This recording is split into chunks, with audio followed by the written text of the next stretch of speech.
fois tout na mwasi balobi nini mobala mataka mbongo lokwa $3 saka mobala chrétien mobala ko yoki paka été ka c'est ba dépense ko koti ba demande mbongo na classe nyonga mako ka fifia mapa tala nyonga banani kuna ngako na kokate karto photo longwa webi ke nyonga na tozoki pipiri kuta ko selinga to sema pa 4 ba melinga 6 ba fort rapport pour mobali soka yeba nano ko usi puisero wapi bomé butata lokuta so nga saka na lesa tala munoko moko ta asantiki ba bominga si yokanga très bien eloko na ko ba chaque fois to pesa ka divorce faute une infidélité pour te moni de kanango bimi ça pour autant to ye ba cause wana sali bongo vraiment ba cause ya banda ki pe ke ndoko na place na total raté soki ba moni yo boyinga ba bani mwasi mabe c'est qui fait boseni bomengo mobala pesa ye kuta kangela lupango mendenga boy kutu ko kama pourquoi soki mbongo na bongo zala boye comment mutazana mbongo ebele na age mukia koti mabele par rapport à mutaza pauvre liar mabeti le zo ou azo umela ngato lia pete na kotika la jamais ko pesa ka faute na ba défaut ya vie ya bato na tele mela rapport na côté ya soko yoki changer nga nani nazala champion ko beta tolo ki ngande na yaka bien pona condamner bato baza kuna non batei mingi bakimisi bandima partir mateya wana mama na peso conseil ngai ba pesi nga responsabilité ya kolamba na kokabula mais naza kolombongo te so imaka na zolo ba wana kolombongo naza kana lukumu ata mona ni te respect za kana yepo yenda sake bino so bosani bolia nazo peso ba périmètre fuko yebi amoni ngano ba chaque fois moi si nanga fois na comportement quoi chel ministère ya basi yanda potia za toujours prêt pour la révolution chaque jour ça va bimina 6 heures brosson dire na brosse ba bala donc ma bila body moko ya teke ma se soka lamba ki boka ba quartier ba commission lambi malamu na sola liputa mili ngazo zelenga tino kosoma na poko wana ba rapport ni infidélité base nango na opeso conseil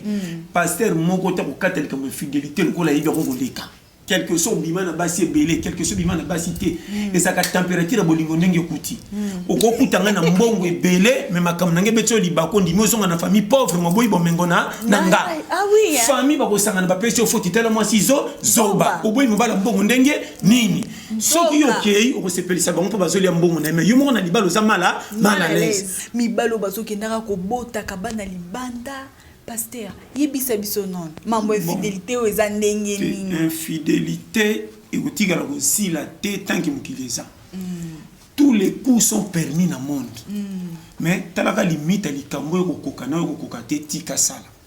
na kama ka muto apesa ka lokola faute na makambo ya batu misusu ya corriger comme si ndaza parfait était sans comprendre même bato nzamba pona basalila yi baza ba parfait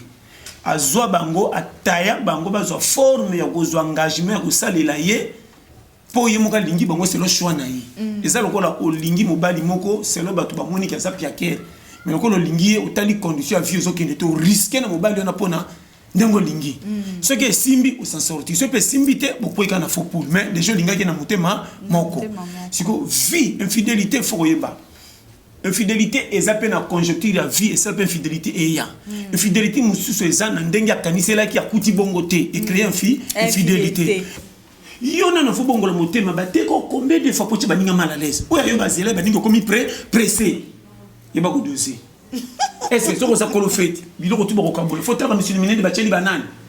non o fait ko beba yo lambaka tika oya yaki a une invitation to ba dunda ata yo ko lo fait bachelo lipapu ko silikate c'est la fait ina tango ko ba demande nga mo ko lo biloko chela nga muke mususu to na so banando banakota tous les deux côtés kitoko na kozala na bizali lieza différent mutu na mutu a vivre c'est l'autre ya mesira ndenge makambe kuti ye sikoyo mais infidélité mususu peut to baka soko za pauvre infidélité aux makasi po ozangi mbongo mwasi akokima na mona mususu ka papa ye bunde ba caprice bana ngukumi mbanda papa c'est ça ngotinde vacances ya ufeli mama kokoselenga mona akola kuna mona asoko kataza te ki bishimeta TV base vraiment tous les labino fort monde entier bambote na bino yango